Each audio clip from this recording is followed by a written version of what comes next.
La rencontre, par définition, c'est le fait pour deux personnes d'entrer par hasard ou non en contact. La rencontre peut être agréable, drôle ou même ennuyante. Moi, je me questionne à savoir quelle est la place de la rencontre dans les métiers d'art. Puis avec qui? Au théâtre, c'est assez simple. Il y a une rencontre qui se fait entre collègues pendant les répétitions, mais surtout lorsqu'on joue le spectacle et qu'on rencontre notre public. Pour m'aider dans ce sujet-là, j'ai deux artistes. J'ai Sarah Tung Ondo, une artiste en arts visuels et métiers d'art, et Catherine Lessard, une artiste en fléché d'art. On y va? Let's go!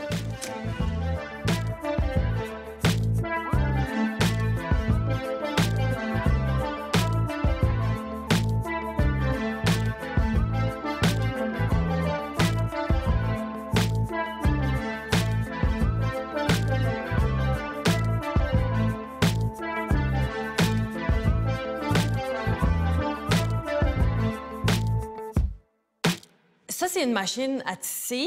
Un métier à tisser. Bon, ça commence bien. Un métier à tisser. Et toi, Catherine, c'est de l'art fléché. C'est ça que tu fais. Comment ça arrive, là? Pourquoi on décide de faire de l'art fléché? Le fléché, il faut savoir que c'est inscrit dans le patrimoine immatériel du Québec. Oui. Est-ce que je me trompe si c'est... J'entends fléché, puis je pense à la ceinture fléchée du bonhomme, là, carnaval. Oui, c'est une association qu'on fait tout à fait naturellement. Mais le fléché, c'est le savoir-faire. La ceinture, c'est un objet. Alors, il faut faire attention, il ne faut pas dire que le fléché se limite à la ceinture fléchée. Non, pas du tout. Ça, c'est dans notre folklore, si on veut. Puis, moi, j'ai beaucoup de respect pour tout ça. Mais le fléché, c'est une rencontre. C'est une rencontre entre les femmes autochtones, puisque les travaux manuels étaient affaires de femmes, et les femmes venues de France, établies en Nouvelle-France, connaissaient aussi le travail manuel, notamment le tressage en chevron. Et il va falloir attendre aussi l'arrivée des Britanniques avec leurs fibres, les belles laines colorées. Donc, c'est tout ce mélange-là. C'est tout ce mélange-là, les échanges qu'ils ont eus ensemble, qui a fait en sorte qu'est émergé un nouveau savoir-faire. On parle de syncrétisme culturel. Moi, ça m'inspire parce que je travaille beaucoup la thématique des rencontres. Alors, mon médium est issu de rencontres et je travaille cette thématique-là dans mes œuvres aussi. Et c'est uniquement un travail au doigt. Avec les mains. Donc, on n'utilise pas de machinerie? Aucun outil, aucun métier. Les doigts, ça peut se faire de façon très simple. Ça prend un minimum d'outillage. On est tendu, c'est tout. Ça ressemble quand même un peu au tissage. C'est un croisement de fils, alors que sur un métier à tisser, les fils se croisent de façon perpendiculaire. Au fléché, ils se croisent de façon oblique. Et donc, toi, Sarah, on a parlé de tissage, métissage. Le métissage, c'est très important dans ta pratique, je crois bien. Oui, parce que je suis métisse. Oui. Puis que... Gabonaise et française. C'est ça, exact. Puis j'ai grandi dans les deux cultures, dans les deux pays. Et c'est quelque chose qui m'influence beaucoup. Ça m'a influencé quand j'ai fait mes études universitaires en anthropologie. Puis ça m'influence aussi dans ma pratique artistique. Parce que grosso modo, mon propos, c'est de montrer qu'est-ce que c'est les cultures africaines d'un point de vue positif, là, de sortir de toujours l'image de réfugiés ou d'immigrés ou de personnes qui essayent de fuir la misère, de valoriser le fait que l'Afrique, c'est multiple. Oui. Il y a des Africains partout dans le monde, comme il y a des Canadiens partout dans le monde, il y a des Nord-Américains. Comme moi, je suis métisse en Occident, dans mon travail, c'est ça que je questionne. C'est comment on est métisse en Occident, puis c'est quoi l'influence d'avoir grandi en Afrique, puis d'avoir grandi en Europe et de vivre aujourd'hui en Amérique du Nord. Oh, génial. Et je pense aussi que les masques sont importants dans ton travail. Oui. Oui. Parce que le métissage, moi, c'est pas tant dans la technique, mais plus dans l'esthétique. Non, mais ce qui m'inspire, c'est l'art africain traditionnel. Donc les masques, les statues, les tissus traditionnels aussi. Il y a tout plein de tissus traditionnels qui sont encore fabriqués aujourd'hui.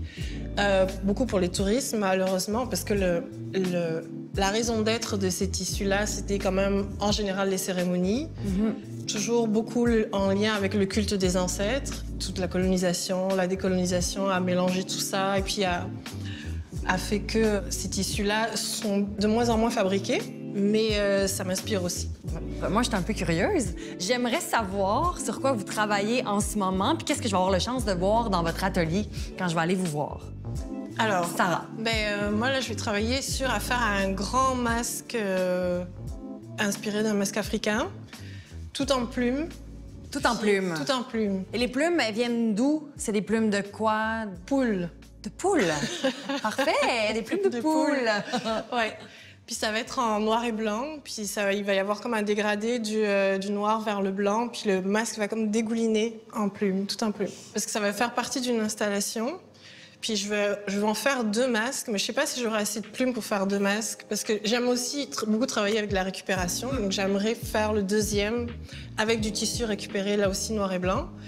Et puis derrière, il y aura une bibliothèque, parce que ça fait des années que je suis obsédée quand je regarde des séries françaises particulièrement, de voir quand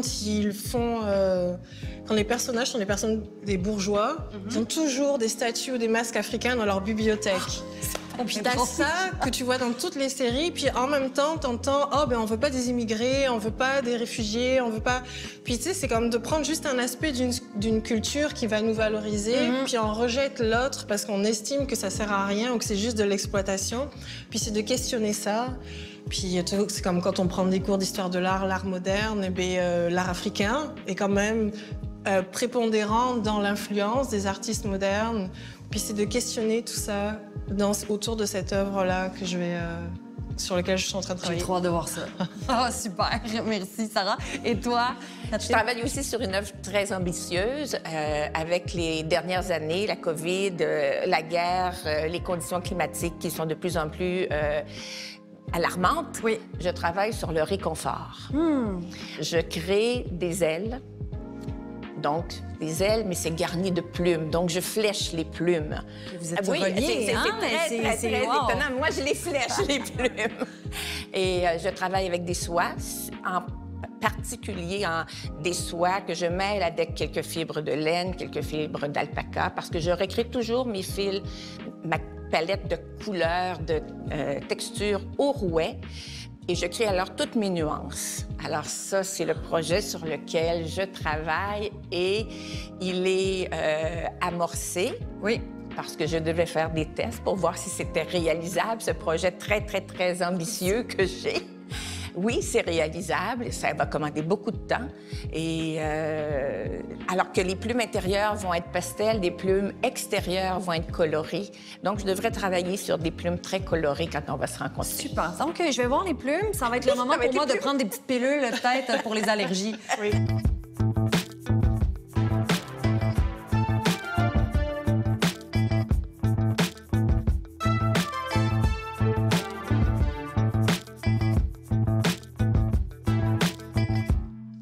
Bonjour Stéphane. Bonjour Sarah, ça va bien? Ça va bien et toi? Ben oui. Quel projet tu veux faire maintenant? Donc là, en fait, c'est que je vais coller des plumes pour faire un masque de style masque africain. Puis c'est quand même un grand format, c'est à peu près 1 mètre sur 40 sur 30. OK. Puis ça va être un dégradé de noir vers le blanc. OK. Donc je vais avoir besoin de beaucoup de plumes. Et des plumes noires, des plumes blanches et noires et blanches. Parce que la plume, à la base, la couleur, c'est blanc, crème... Ça va dépendre d'où on la prend sur l'animal. Ça va dépendre du type de poule. Il existe plusieurs types de poules. C'est de plus en plus difficile aussi de s'approvisionner. Au niveau de la poule, c'est encore pas si pire parce qu'on a des élevages de poules, mais au niveau de tout ce qu'on tombe dans le poil, même dans certains modèles de plumes, les animaux sont protégés, il y a moins en moins de trappes. Ouais, ben ça c'est plus facile à travailler, là, parce que moi, ce que je fais, c'est que je fais une structure en broche à poule, là, OK.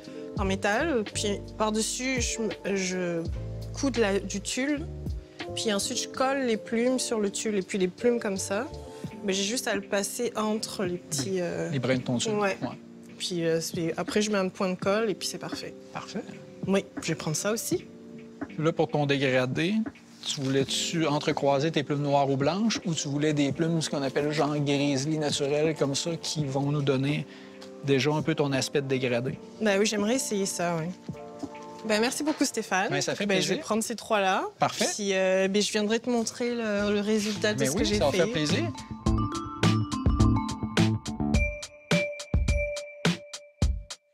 Sarah, on est dans ton atelier dans Saint-Roch. Oui. Tu es dans les hauteurs présentement, donc on a une belle vue sur la rue, une belle luminosité. Et là, ben, j'aimerais ça que tu m'expliques un peu comment tu gères cet espace-là. Alors, j'ai le coin couture juste là. Ouais. Puis là, j'essaye de trouver encore le bon ajustement pour l'enchaînement de mes tables. Oui. Ouais, Là, pour l'instant, c'est quoi, mettons, les étapes? Ben là, c'est beaucoup ma table à dessin et puis là où je pose mes grands formats. Là aussi, je fais du découpage puis collage sur la petite. Le collage par la suite. Oui. Et ça, comment tu peux m'en parler un peu de ton œuvre qui est là? Oui, alors je vais d'abord parler du textile. Mais en fait, cette référence-là, c'est les textiles qui viennent d'une ethnie qui s'appelle les Kuba au Congo. C'est des textiles qui sont traditionnellement tissés avec du raffia par les hommes. Puis ensuite, ils font des trous et les femmes font les broderies. Donc tous les motifs que tu vois, en fait, c'est des bouts de tissu brodés par-dessus le tissage. Ah, tu t'inspires de ça pour créer cette œuvre. C'est ça. Puis moi, c'est des morceaux de cuir que je récupère. C'est du cuir d'ameublement. Ça, je pense que c'est l'arrière. D'un divan, genre? Ouais, c'est ça. OK, parfait. Mon ancien divan que j'ai récupéré. Ouais. Et puis après, j'ai plein de petites chutes de cuir. J'ai plusieurs stocks ici puis chez moi. Puis j'ai des coups pour faire des formes et ensuite je les couds sur ma super machine industrielle. Ouais. Et là, après, par la suite, ton but, c'est de l'exposer, de l'accrocher sur un mur ou c'est quoi sa vie après que tu souhaites? C'est ça, le plus beau, c'est que je sais pas. Pour l'instant, je le fais, puis on va voir ce que ça va donner. Ah, trop bien. À un moment donné, tu vas sentir, tu vas avoir l'appel, tu vas faire c'est ça, sa place. Ouais. Génial. Quand on avait parlé, tu me disais que tu tissais des matières, là, des fils de... Tu as un exemple juste derrière toi. Ça ici. Je vais l'approcher ici à la lumière. Mais là, ce sont des bandelettes de cuir que j'ai découpées. Oui. Puis là, ça a 3 types de cuir différents qui donnent 3 tons de vert différents. Ouais. Puis entre chaque bandelette, il y a du fil. C'est du coton, je pense. Le mélange Puis de mettons textures. que ce que ça avait donné dans les premiers que j'avais fait, ça donne ça. Mais non. Ouais. C'est toi qui as fait ça? Oui. Tu fais tout ça toute seule ou tu vas travailler avec quelqu'un d'autre, un cordonnier ou je sais pas? Je fais tout. Je fais le patron, je fais mon découpage, ma couture, tout, toute seule. Wow! Ben là, tu vas faire une collection à un moment donné, du prêt-à-porter. Qui sait? Peut-être. Et là, je me demande, c'est quoi le projet qu'on a parlé ensemble? T'en es rendu où? Est-ce que tu as des trucs que tu peux me montrer? Ben, dans mon ambition, c'était de faire un masque emplumé. Oui. Mais finalement, j'ai manqué de temps. Oui. Donc, c'est ça. Je fais mes structures avec de la broche de métal. Ouais. Puis par-dessus, je mets du tulle. Puis par-dessus le tulle, je colle Tu les vas plumes. mettre tes plumes. Ouais. Donc, c'est comme on commence à y toucher un peu, là. Oui. Ouais. On est là. Puis ça, tu dis, c'est des trucs de cage à poule, non? Ouais. Ouais, exact. Ouais. Ben, c'est le meilleur moyen d'avoir une forme que tu peux sculpter, qui est quand même légère à transporter. Puis ça te permet à repentir. Mettons que si je veux lui donner un certain volume, peut-être j'ai juste à plier. Ouais, puis ça se manipule vraiment bien. C'est ça. Très cool. Puis là, je vois, on avait parlé de tes masques de dentelle et plumes aussi. Il y en a un là. Oui. Donc, ben, c'est ça. C'est le fun de le voir en vrai. C'est de la dentelle que j'ai récupérée. J'aime beaucoup travailler avec la récupération. Oui. Puis ça c'est du collage de plumes sur une base de tulle aussi, je pense. Ouais. Magnifique. Puis je tisse le métal. Oui. Mettons, lui, c'en est un exemple.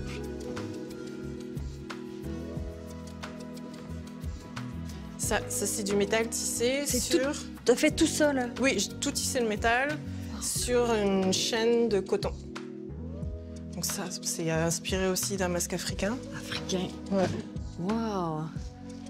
Puis j'en ai un autre, ouais. Bah, lui, il est tout métal. C'était une chaîne de métal installée sur le métier. Puis j'ai tissé, je pense que c'était du stainless. Puis j'ai tissé du laiton et du cuivre. Voyons donc, ça doit être quand même plus difficile que... Ouais, non, c'est vraiment plus facile. C'est plus facile? Ouais, parce que ça bouge pas. Ouais. Wow! Je peux t'en montrer un dernier. Ouais. Celui-là, j'ai fait sur un métier jacquard. Donc, c'est...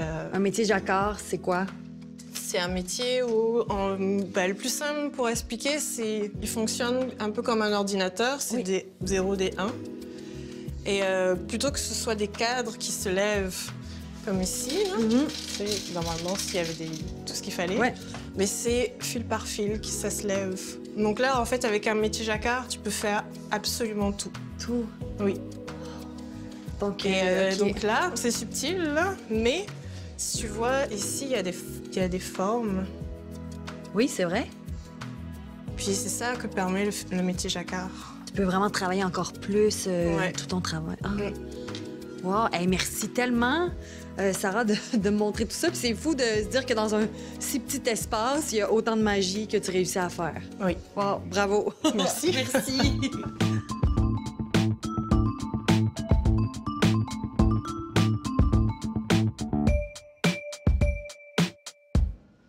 Louis, je vais d'abord te dire, il y a des belles histoires de collaboration depuis quelques années entre Laine Biscotte et moi. Oui. Tous les projets que j'ai, ils sont dépendants de ce que je trouve sur le marché de la fibre.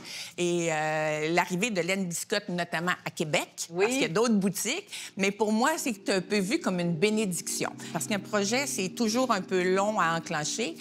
Et quand j'ai vu cette fibre de soie, parce que je travaille sur le réconfort. Oui. Donc, la fibre de soie Alga Marina, qui était dans les tons très, très pastels, qui a un nom extraordinaire qui s'appelle Bonheur d'occasion comme couleur. J'ai dit, ça y est, je peux amorcer mon travail. C'est artisanal, tout ce qui se fait ici. Oui, c'est vraiment fait à la main, même que des fois, on aurait tendance à penser, parce que maintenant, on a 4 boutiques, tu sais, on s'est fait à la machine ou peu importe, mais non, c'est vraiment fait dans des chaudrons à l'ancienne. C'est juste qu'on a développé une façon de le faire un petit peu plus, pour être un petit peu plus productif, mais c'est vraiment fait artisanal. On travaille avec des fibres naturelles. Chaque fibre absorbe la teinture de façon différente. Donc, même si on applique les mêmes couleurs sur une laine de mérino, sur de la soie, sur du chanvre, sur de l'alpaga, le résultat va être différent de par la brillance de la fibre, comment elle reflète la lumière, si elle a été traitée pour être lavable à la machine ou non. Donc, ça produit toutes sortes de résultats qui sont vraiment intéressants. Quand on aime le travail manuel, c'est vraiment un plaisir. Qu'est-ce qui anime la création de coloris? Donc, j'aimerais vraiment te dire d'où est-ce que l'inspiration vient, mais c'est rien de précis, ça vient d'un petit peu partout. Comme par exemple, on parlait de la couleur Bonheur d'occasion tout à l'heure. C'est intéressant que tu l'utilises pour une œuvre qui représente le réconfort, parce que moi, la couleur Bonheur d'occasion, je l'ai appelée comme ça parce que c'est en souvenir de ma grand-mère, ma grand-maman Gabi, que j'aimais beaucoup, qui est décédée quand j'étais quand même assez jeune. Puis elle, c'était une fan de Gabrielle Roy. Puis quand, au cégep, j'avais un livre à lire à un moment donné qui était Bonheur d'occasion, puis c'est à ce moment-là que ma mère m'a dit « Ah, ta grand-mère, Gabi, elle aimait beaucoup Gabrielle Roy. » Puis j'ai eu l'impression de la découvrir à travers ce livre-là. Puis pour moi, ça représente le réconfort, ça représente quelque chose de doux, ma grand-mère. Fait que c'est pour ça que j'ai appelé cette couleur-là qui me faisait penser à ma grand-mère, Bonheur d'occasion. Fait que c'est toutes des références comme ça. Dans la collection Louise Robert, c'est toutes des références qui sont en lien avec mon parcours. J'ai fait un bac en histoire de l'art, donc j'ai comme cette couleur-là qui s'appelle Gauguin. Tu sais, dans l'œuvre Qui sommes-nous, où allons-nous? Il y a beaucoup, tu sais, Gauguin travaille beaucoup avec les orangers, fait que je voulais un orange qui me faisait penser à, tu sais, qui me rappelait ça. Tu donnes aussi des noms très poétiques des couleurs, et je trouve ça bien parce que ce que tu me dis de Bonheur d'occasion me touche beaucoup. Oui. Je trouve ça encore plus touchant de voir que tu avais une intention, puis que cette intention-là rejoint la mienne. Fait que je trouve que ça donne encore plus de sens, plus de vie, puis c'est tellement agréable de pouvoir échanger avec toi là-dessus. Donc, Catherine, on est dans ton atelier à Charlesbourg et là, j'ai devant moi l'œuvre sur laquelle tu travailles présentement. Cette œuvre-là s'appelle Tendre réconfort. Comment je peux traduire ce réconfort? Et j'ai tout de suite imaginé des ailes. Alors, c'est un petit peu comme couver, si tu veux, mais en même temps, parce que là, on en voit une, il y en aura 2, et il y aura un élément liant. Alors, les gens, ça va être une œuvre immersive. Les gens vont être appelés à entrer à l'intérieur de cette œuvre-là. Wow. Alors, pour moi, c'est viens, je vais accueillir tes soucis, tes peines, mais je vais te donner l'énergie pour que tu reprennes ton envol. Partant de là, j'ai choisi que toutes mes ailes, mes plumes intérieures, soient dans les tons relativement pastel rosé. Donc, c'est apaisant. Oui, c'est calme tout de suite. Exactement. Avec beaucoup de nuances. C'est doux, c'est la soie. La soie. Et chacune de ces plumes, elle est bordée de perles qui sont placées en cours de travail de façon bien régulière. Ça représente justement toutes les peines qui vont être accueillies dans cette œuvre-là. Et ça, c'est l'intérieur. Là, on est à l'intérieur d'une partie. Là, je vois qu'on dirait qu'il y a l'extérieur de... Est-ce qu'on peut aller voir? Oui, on va aller voir. On Parce ose? que, oui, présentement, je travaille sur l'extérieur qui va être très coloré. Donc, on va faire juste comme ça. Ça sera suspendu justement pour que les gens voient. Oui. Alors là, on est dans quelque chose de différent. Parce que je voulais que ça soit très invitant. Donc, c'est pour ça que j'ai opté ici pour des coloris chauds. Je travaille beaucoup en ton sur ton. Donc, à l'intérieur, elles étaient très pâles, rosées. Et ici, bien, elles vont être bleutées, parfois un peu vertes, tout dépendant de la couleur de bordure. Et on retrouve toujours deux motifs qui sont la tête de flèche. On a toujours les têtes de flèche, mais on aura soit des flammes, ici, soit des éclairs. Vois-tu, on le voit bien là, dans le rose. Oui, c'est un éclair. C'est plus précis là, dans la structure, les lignes, hein? Oui. On peut dire ça? Oui. C'est parce que c'est les coloris. Oui. Si je travaille dans les tons pastels, mais là, il ne voit pas tout à fait le motif. Parfait. Mais il y a toujours ces deux motifs-là. Et puis, là, c'est tout mon ourdissage, mon montage, parce que je joue toujours avec les nuances. Ah. Et comme pour toutes mes pièces, bien, je recompose mes coloris. Donc, c'est ce qui fait que c'est pas, par exemple, uni. Oui, très, on voit de la texture, des différentes couleurs, à même un fil. Oui, par exemple, même dans le vert, il y a différentes couleurs de vert. Oui. Puis ça, pour moi, ça ajoute beaucoup. Parce que si on pense... Bon, on va penser ici à des ailes d'oiseaux, peut-être, très colorées. Bon, je me fie un peu là-dessus, mais c'est pas des ailes d'oiseaux. C'est des ailes d'ange. Mais j'ai moins de modèles d'ange que j'ai de On en modèles... voit moins souvent, On en voit moins souvent. Je sais pas pourquoi. Mais là, ça va être ça là, que je vais proposer. Je trouve ça vraiment beau de voir à quel point l'art sous différentes formes peut nous en apprendre sur nous, nos origines, notre histoire. Avec Catherine et Sarah, on dirait que le passé nous parle de l'avenir.